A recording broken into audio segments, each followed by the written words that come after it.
ආයිබෝවන් ප්‍රාර්ථනා කරනවා වාසනාවන්ත සුබ දවසක් වෙන්න කියලා ඔයගොල්ලෝ හැමෝටම කතායක් කියන අරාබි පැණි රස කෑම එක හදන විදිය තමයි අද ඔයගොල්ලන්ට අරගෙන ආවේ. සෙමෝලිනා සහ පාන් පිටි එකතු කරලා තමයි මේක හදාගන්නේ කතායෆ් රමදාන් කෑමක්.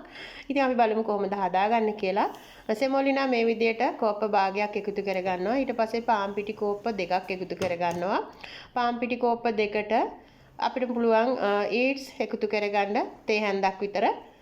ඊට පස්සේ සීනි තේ හැඳි දෙකක් විතර, ඒ වගේම බේකින් පවුඩර් තේ හැඳි භාගයක් එකතු කරගන්න. මද උණු රස්න වතුරෙන් තමයි මේක අනාගන්නේ. ඔයාලට පුළුවන් වේලසලම බවල් එකකට තලවම් කරලා ඊට පස්සේ බ්ලෙන්ඩර් එකට දාන්න. එතකොට ඉක්මනින්ම අපිට හදාගන්න පුළුවන්. ඊට පස්සේ මේ විදියට බ්ලෙන්ඩ් කරලා අරගෙන තියෙන්නේ. මම මේක ලේසි වෙන්න බෝතලයකට මේ විදියට එකතු කරගන්නවා. මේ බෝතලේ මූඩිය පොඩක් ඕපන් කරලා කපලා පීතුඩකින් කපලා ඊට පස්සේ විවරයක් හදලා ඒ විදිහට තමයි මේ හදාගන්නේ. එතකොට අපිට ලේසියෙන් මේක හදාගන්න පුළුවන්. නැත්නම් ඔයගොල්ලන්ට හැන්දකින් උනත් මේක මේ විදිහට එකම ගානකට රවුම් හදාගෙන පෑන් කේක් හදන්න පුළුවන්. පෑන් කේක් එක පැත්ත තමයි හදන්නේ. මේක සෙමෝලිනා පෑන් කේක් එක වගේ තමයි හදන්නේ. එක පැත්තක් මේ විදිහට බේක් කරගන්නවා.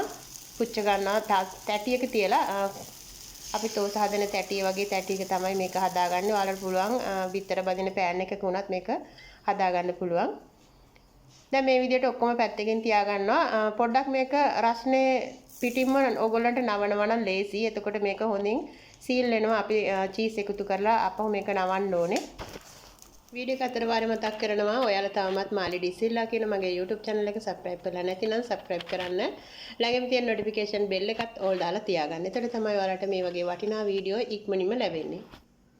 මේ තියෙන්නේ හදාගත්තු pancake තමයි. ඉතින් ඔයාලට පුළුවන් මේවා cheese වර්ග cheddar cheese, mozzarella cheese ඒ වගේ දේවල් එකතු කරලා මෙහෙම දෙකට නවලා ඊට පස්සේ රස්නේ පිටින්ම ඔයාලට මේක නවනවා නම් හරියට සීල් වෙනවා. මෙන්න මේ විදියට ඇඟිලි තුඩු වලින් තද කරලා මේක pancake එක දෙකට නවලා ඊට පස්සේ අපි මේක ගැඹුරු තෙලේ බැද ගන්න ඕනේ.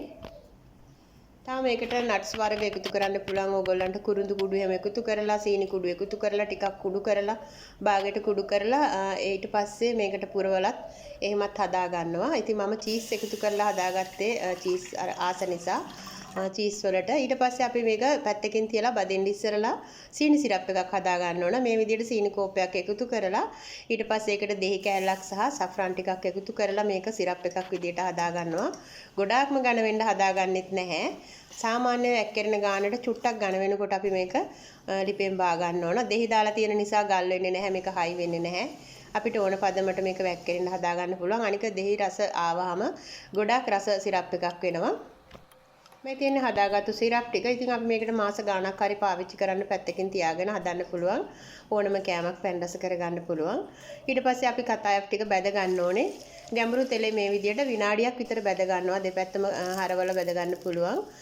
ගොඩාක්ම කර වෙන්න බැද ගන්න අවශ්‍යත් නැහැ. මොකද මේක තැම්බිලා තියෙන්නේ.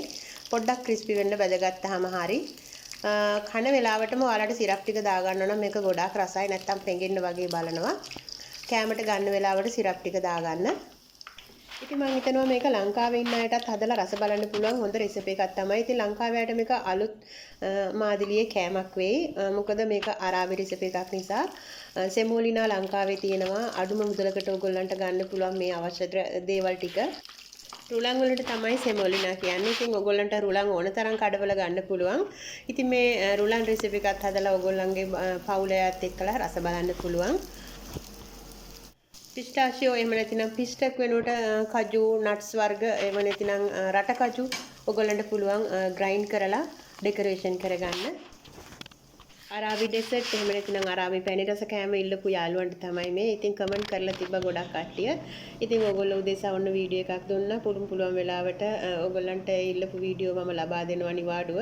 ඉතින් මේ දවස්වල ඔයගොල්ලෝ දන්නවා රමදාන් වලට ගොඩක් විසි වීඩියෝ අප්ලෝඩ් කරන්න ගොඩක් අමාරුයි. මේ තියෙන්නේ ඔයගොල්ලෝ ඉල්ලපු වීඩියෝ එක තමයි. ඉතින් කතායෆ් අරාබි රෙසිපි එකක්. අලුතෙන්ම ලංකාවෙන් ගෘහ සේවයේ කෑම හදන්න එන අයට ගොඩක් වැදගත් වෙයි මේ වීඩියෝ එක මම හිතන විදියට.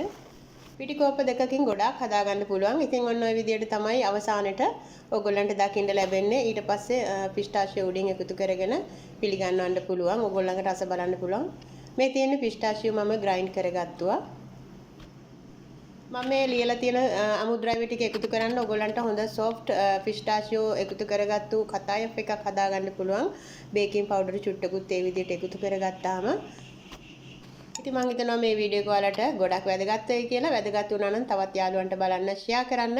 ඒ වගේම මගේ පරණ අරාබි රෙසිපි ගොඩාක් තියෙනවා. ඒවා බලන්න ඕගොල්ලන්ට පුළුවන්. බත් වගේ දෙයක් අවශ්‍ය නම් රයිස් කියලා ප්ලේලිස්ට් එකක් තියෙනවා මගේ channel එකේ. ඒක බලන්න පුළුවන්. අරාබි කෑම ඔක්කොම සම්බන්ධ වෙනම ලිස්ට් එකක් තියෙනවා. අරාබි රෙසිපි කියලා. ඒකෙන් බලන්න පුළුවන්. ඒ වගේම සැලඩ් වර්ග, සුප් වර්ග වෙනම ලිස්ට් එකක් හදලා තියෙනවා. උඩ ප්ලේලිස්ට් එකට ගියාම ලිස්ට් කීපයකට මම කාණ්ඩ කරලා වීඩියෝ අන්තර්ගත කරලා තියෙනවා. ඔයාලට ඒකෙන් ලේසියෙන්ම ලබා ගන්න පුළුවන් පරණ අරාබි කෑම වීඩියෝ ඔක්කොම. ඉතින් අවුරුදු 4ක් තිස්සේ හදාපු වීඩියෝ ඔයාලට කලින් ඒවා ලබා ගන්න ඒක තමයි පහසුම ක්‍රමය. හැඳි සිටියට ඔයාලා හැමෝටම ගොඩක්ම ස්තුතියි. හැමදාමත් මගේ වීඩියෝ වලට ලයික් කරන, කමෙන්ට් කරන, ෂෙයා කරන ආදරණීය ඔයාලටත් ගොඩක්ම ස්තුතියි. ඉතින් එහෙනම් ගිහින් එන්නම්. Don't forget subscribe and like, share. Thank you for watching my video. God bless all my friends. See you next video. Bye bye.